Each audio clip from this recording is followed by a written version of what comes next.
Ever felt invisible in your own family? Meet Eleanor, a grandmother betrayed by those she loves most, fighting to reclaim her worth in a story that'll grip your heart from the first second. My hands quiver as I grip the framed photo, its glass cold against my skin. I'm Eleanor Thompson, 67, a retired librarian from Maplewood, Oregon, where pine scents linger and neighbors swap stories over picket fences. This picture, Michael, Lauren, little Sophie, and me, grinning at last summer's 4th of July barbecue, feels like a cruel joke now. I've poured my soul into this family, raised my son with every heartbeat, yet here I am, a stranger in their story. The truth cuts deeper than the October breeze sneaking through my kitchen window. It began with Lauren, my daughter-in-law, her words sharp as a butcher's knife. "Eleanor, be careful holding Sophie," she said last week, her tone dripping with fake concern. "Your hands shake like that, what if you drop her?" I stood frozen, Sophie's laughter still warm in my arms, my world tilting. My hands do tremble, a benign tremor, but I've never fumbled a book, let alone my 4-year-old granddaughter. Lauren's jab wasn't about safety, it was about shoving me out. The silent ache makes Eleanor question her place in her son's and granddaughter's hearts. I turned to Michael, my boy, praying he'd defend me. But he just toyed with his coffee mug, eyes down, mute as the oaks on our street. His silence stung worse than Lauren's words. I taught him to stand for what's right, yet he let his wife brand me as fragile, useless. I wanted to scream, to shake him and cry, "Don't you see me?" Instead, I choked back the words, like I've choked back so much lately. I set the photo down, my hands steadier now, fueled by defiance. I'm no bystander, I've hosted Thanksgiving feasts, read Sophie tales of brave foxes and clever rabbits.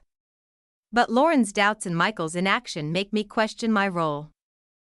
I'm not just a grandma, I'm a woman who's mapped every trail in Maplewood, who's cataloged thousands of stories. Yet to them, I'm an old lady with shaky hands, alone that night, a glass of Merlot in hand, I eye the legal papers on my desk. A trust fund, $600,000, my life savings for Sophie's future.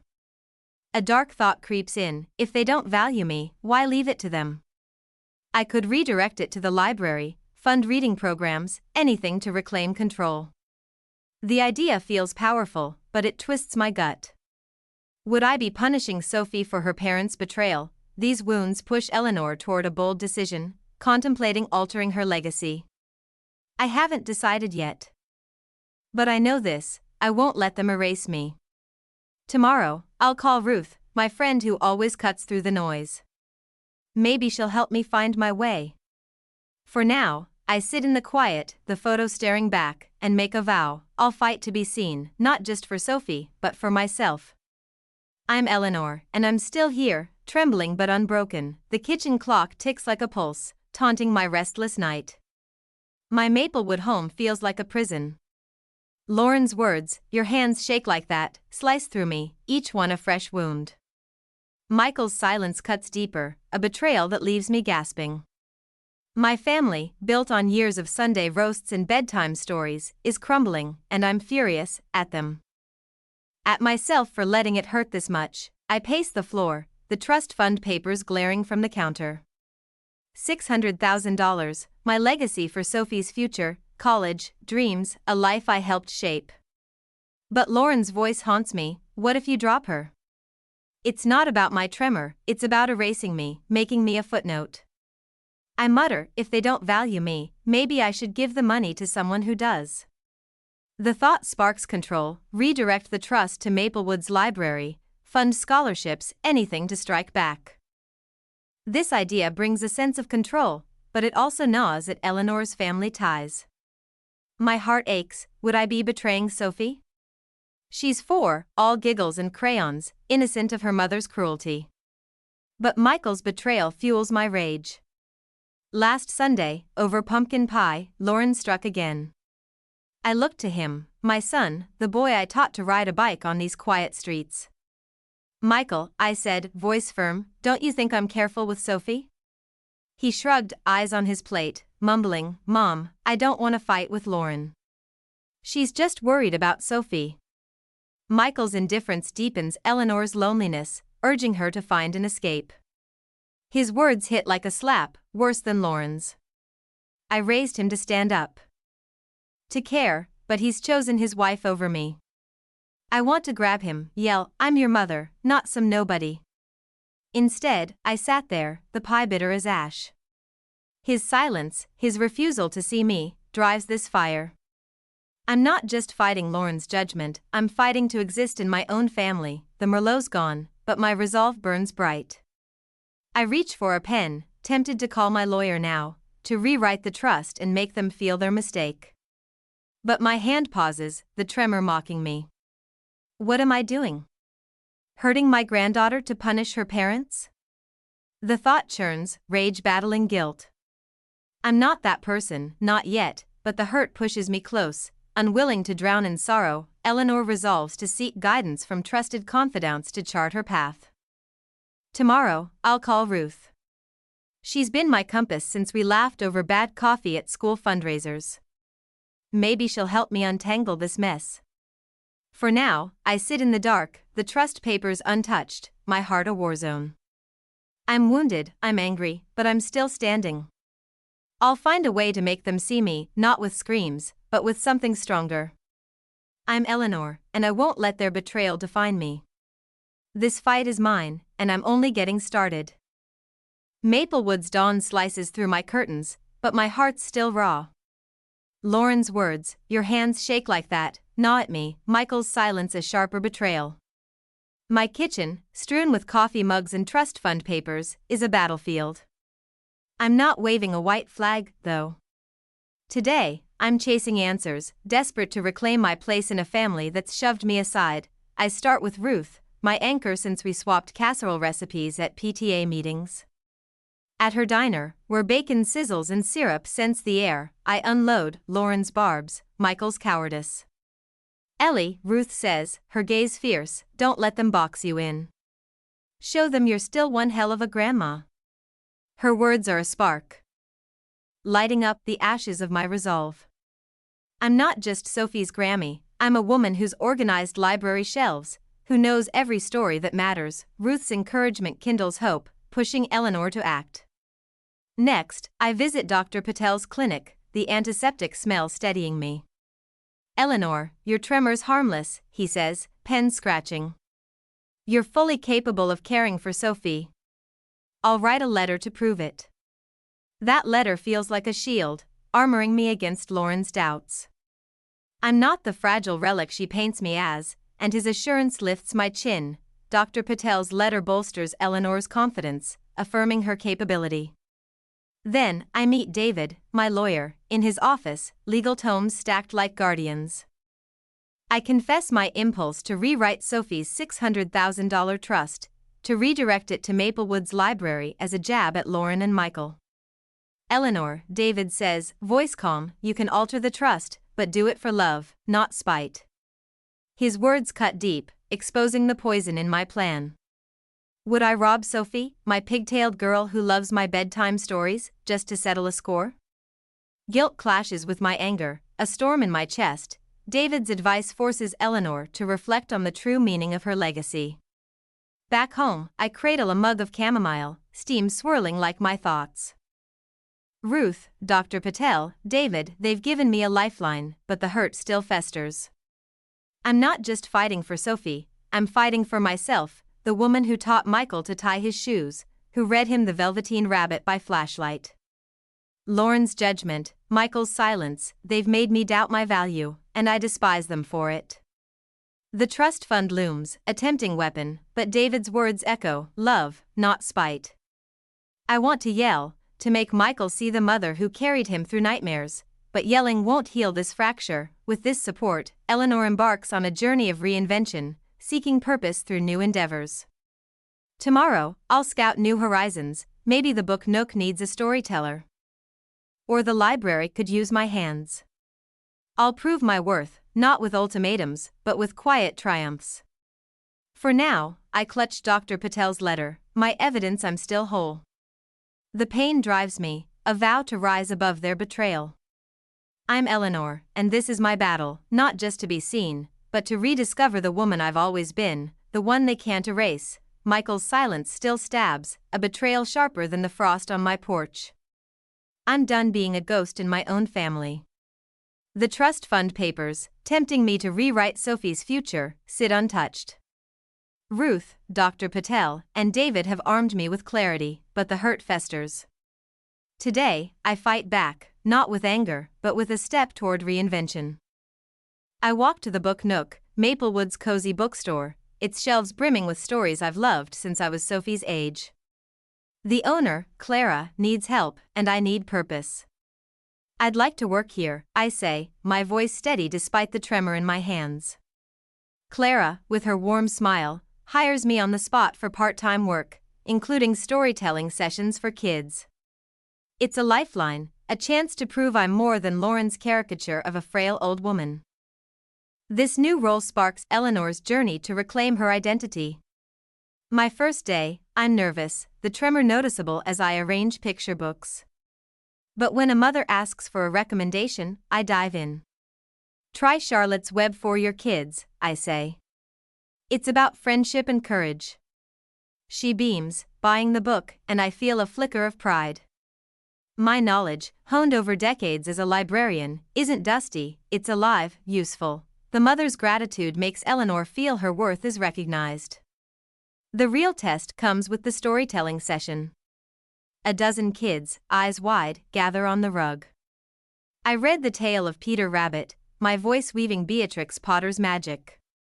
My hands shake slightly, but the kids don't care, they're lost in the story. Giggling at Peter's mischief. Clara watches, then claps. Eleanor, you're a treasure here. The kids adore your stories. Clara's praise strengthens Eleanor's resolve, urging her to keep contributing. Her words hit like sunlight through storm clouds. For the first time since Lauren's jab, I feel seen, not as a shaky-handed grandma, but as a woman with something to give. Yet, the turmoil lingers. At home, I replay Michael's silence, Lauren's doubts. This job is a victory, but it's not enough to heal the rift. I'm building a new me, but the old wounds, being sidelined by my own son, bleed still. I want to call Michael, demand he acknowledge me, but Ruth's advice echoes, show, don't tell. The Book Nook opens a new chapter, but Eleanor craves deeper community connection. Tomorrow, I'll explore volunteering at the library, maybe lead their summer reading program. I'm not just fighting for Sophie or myself, I'm fighting the idea that age dims my light. Lauren and Michael may not see it yet, but I'm crafting a quiet comeback. The Book Nook is my stage, and every story I tell is a brick in the wall of my worth. For now, I shelve books, my hands trembling but sure, and vow to keep going. I'm Eleanor, and this is my rebellion, not loud, but fierce, a reinvention they can't ignore. The Maplewood Library's scent of worn pages hits me like a lifeline, but Lauren's words, your hands shake like that, still burn. Michael's silence is a wound that festers, a betrayal sharper than the November chill. The Book Nook has given me a spark, but my family's dismissal gnaws at my core. I'm not ready to face them, so I turn to the community, seeking a stage to prove I'm more than their doubts. I volunteer at the library, leading the summer reading program. It's not just about books, it's about showing I'm not the frail relic Lauren paints me as. The library, with its oak tables and sun-dappled corners, feels like a sanctuary. I organize story hours, guiding kids through tales of pirates and dreamers. A parent watches, then says, Mrs. Thompson, my daughter's obsessed with your program. You're a real inspiration. The parent's words affirm Eleanor's value, anchoring her in the community. Her praise is a lifeline, but it doesn't dull the sting of Lauren's judgment or Michael's inaction. I nod, smile, but inside, I'm seething. I want to hurl this triumph at them, shout, I'm not useless. Instead, I choose silence, letting my work speak. Every story I share, every kid I spark, is a quiet middle finger to their betrayal. During a session, I read The Lion, the Witch, and the Wardrobe. My voice weaving Narnia's magic. My tremor's there, but the kids don't notice, they're lost in Aslan's roar. A boy pipes up after, Mrs. T, you make stories awesome. His grin is everything. Every book's a new world, I say. What adventures next? The boy's excitement fuels Eleanor's resolve to keep contributing. His words remind me who I am, not just Sophie's Grammy, but a woman who shaped minds for decades. Yet, the hurt lingers. At night, I replay Michael's averted gaze, Lauren's smug concern. The $600,000 trust fund for Sophie looms, a weapon I could wield, redirect it to this library, make them feel their mistake. But David's advice haunts me, love, not spite. I'm torn, rage battling wisdom, wanting to hurt them as they've hurt me. The library role drives Eleanor to prove her worth beyond her family's dismissal. Tomorrow, I'll expand my work here, maybe start a teen book club or plan a fall reading festival. I'm not confronting Lauren or Michael, not yet. My silence isn't defeat, it's armor, forged in the quiet victories of kids' smiles and parents' gratitude. The book nook and library are my proving grounds, where I fight with stories, not screams. I'm still raw, still bleeding from their rejection. But every session I lead knits me back together. I'm building a legacy they can't ignore, one page at a time. For now, I stack books and plot my next step.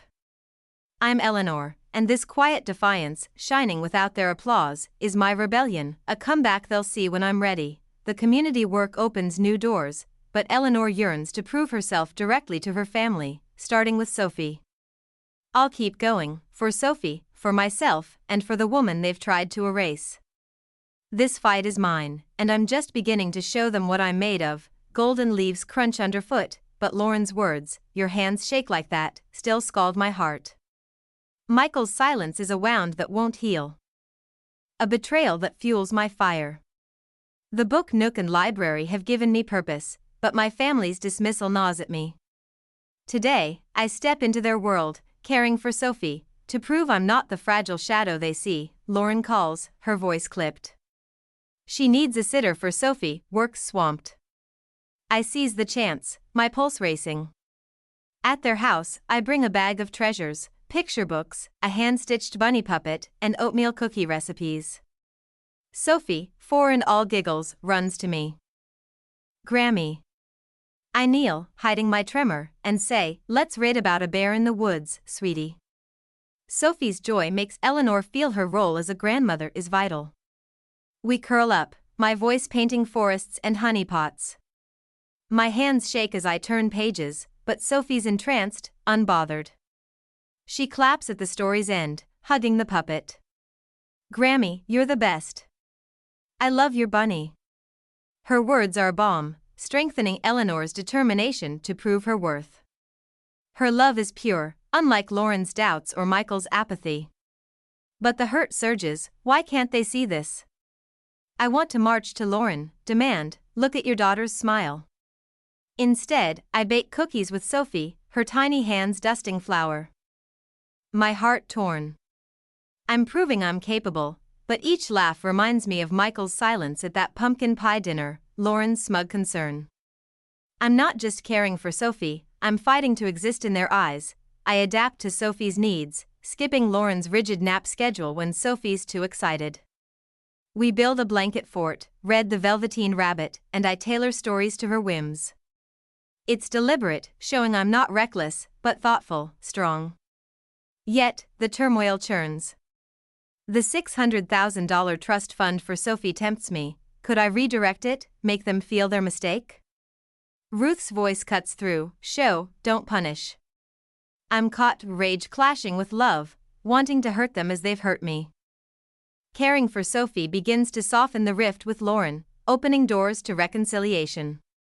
When Lauren returns, Sophie's beaming, clutching the puppet. I brace for criticism, but Lauren's quiet, eyeing the fort.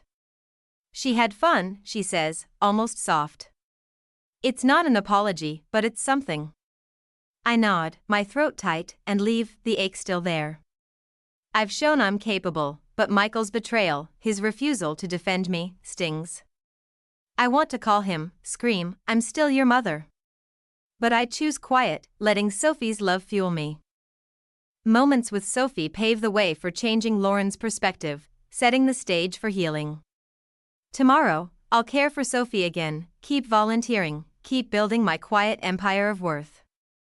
The book nook, the library, now these are my battlegrounds, where I fight with love, not fury. I'm still raw, still wounded, but every giggle from Sophie stitches me back together. For now, I pack my bag, hands trembling but certain, and plan my next move. I'm Eleanor, and this fight, to be seen, to be whole, is mine, and I'm winning, one story at a time. Michael's silence still slices, a betrayal that haunts me. Caring for Sophie, my work at the book nook, and the library have rebuilt my strength. But the wound of being dismissed by my family festers. Today, something shifts, Lauren's walls crack, and I'm caught between hope and the raw ache of their past rejection. I'm at their house again, watching Sophie, my bag packed with books and a new felt owl puppet. Sophie's giggles fill the air as we read Winnie the Pooh. Lauren comes home early, her usual sharpness dulled. She watches Sophie hug the puppet, then says, "Eleanor, what book would you pick for Sophie? You know so much about kids' stories." Lauren's question marks a breakthrough, stirring Eleanor's sense of being valued. Her words stun me, a flicker of respect where I expected critique. "I'd love to help," I say. Voice steady despite my racing heart. "Maybe The Velveteen Rabbit, it's about love making things real." Eleanor's gentle response fosters a warmer connection, bridging their divide. Lauren nods, a hint of a smile, and I feel a thaw, fragile but real. But the hurt surges, months of her doubts, Michael's silence at that pumpkin pie dinner, still sting. I want to snap, why now? Why after all your jabs? Instead, I hand her the book, my tremor noticeable but unmentioned. This moment isn't victory, it's a crack in the ice, and I'm wary, torn between hope and the fear it's too late. Lauren invites me to their fall barbecue, a casual affair with neighbors and apple cider. I hesitate, the memory of being sidelined too fresh.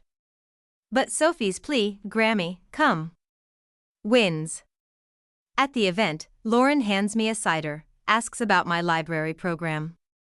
It's small, but deliberate, like she's seeing me anew. I'm gracious, but inside, I'm raging. Why did it take so long?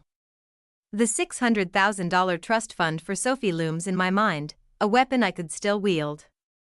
David's advice, love, not spite, holds me back, but the temptation to punish them for their betrayal claws at me. Lauren's openness creates space for Eleanor to confront past hurts with Michael. I'm still raw, still wrestling with Michael's failure to defend me. I want to call him, demand, "Why did you let her diminish me?"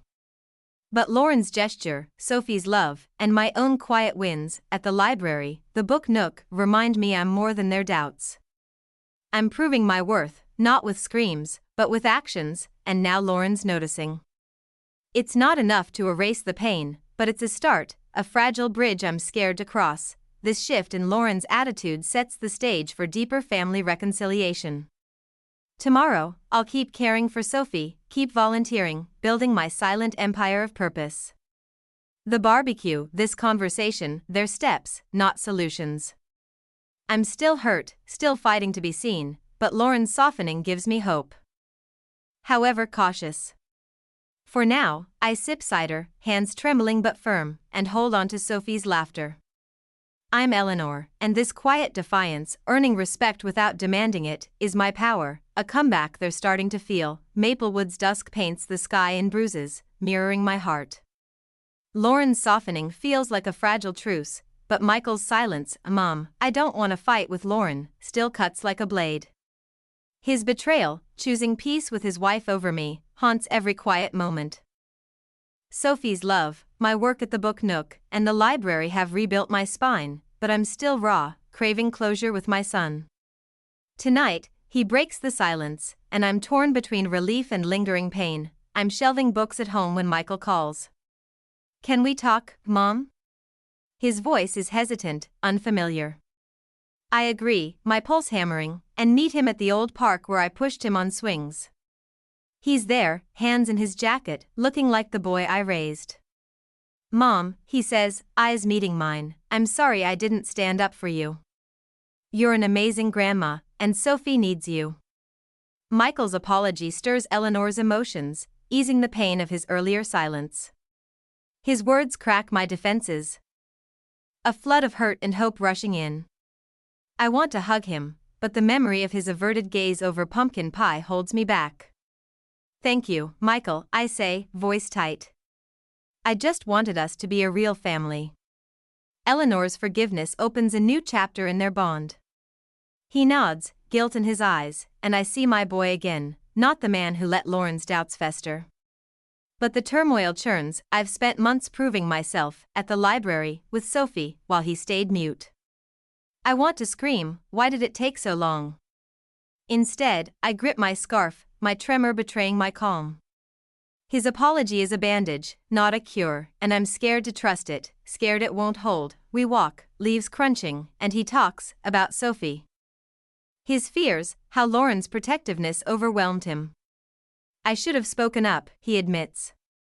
It's raw, real, and I feel the rift narrowing. But the $600,000 trust fund for Sophie lingers in my mind, a shadow of my earlier rage. I could have changed it, punished them, but David's words, love, not spite, stopped me. Now, Michael's remorse tests my resolve. Am I ready to let go of the hurt, or do I hold it as armor? Michael's contrition paves the way for deeper family healing. I'm still wounded, still wrestling with the months I felt invisible. Lauren's thawing, Sophie's love, my quiet victories, they've carried me, but Michael's silence was the deepest cut. His words tonight are a start, but I need more than apologies, consistency, respect. I'm not the frail woman they imagined. I'm the one who read him Charlotte's Web, who's now shaping Maplewood's kids. I won't beg for their acknowledgement, but I'll accept this step, cautious but hopeful. This reconciliation with Michael sets the stage for redefining Eleanor's legacy.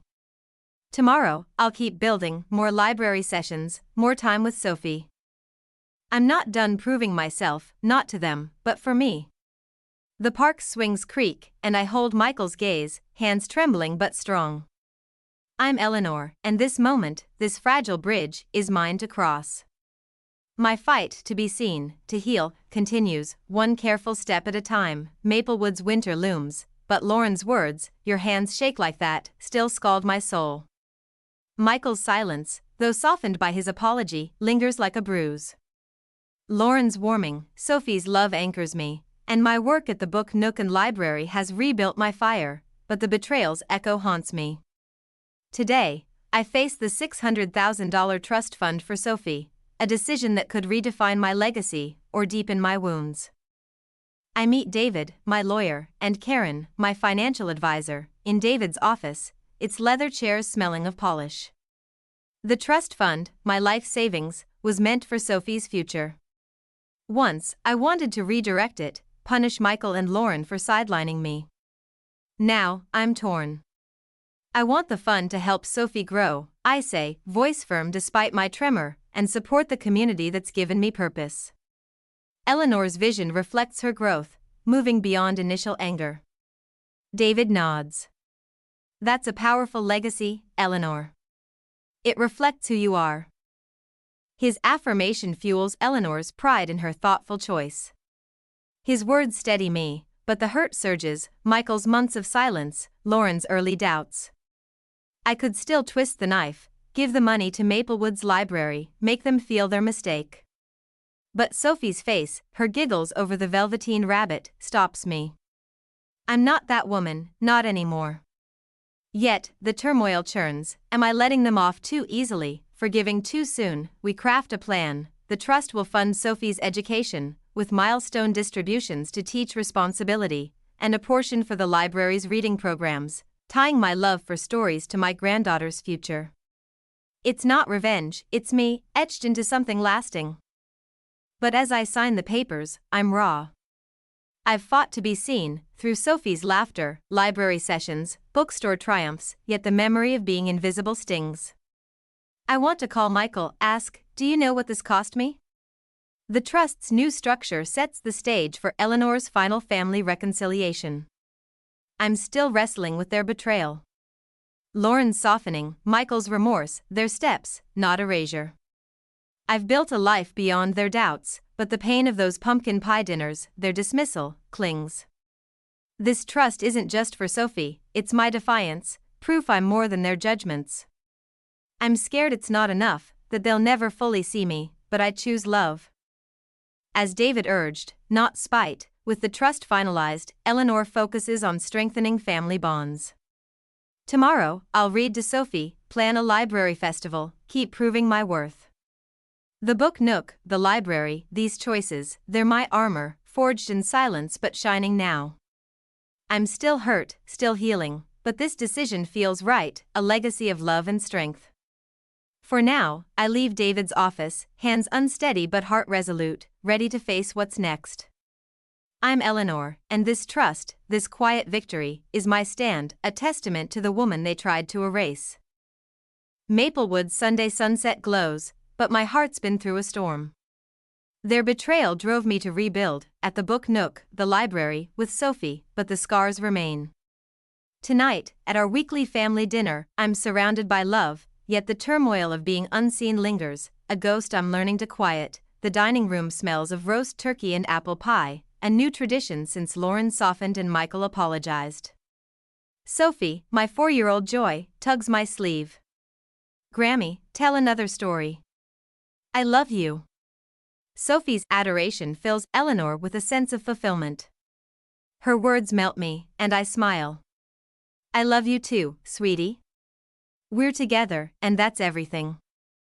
Eleanor's response reflects her peace, found through family unity. But as I speak, the pain flickers, months of Lauren's doubts, Michael's silence over pumpkin pie.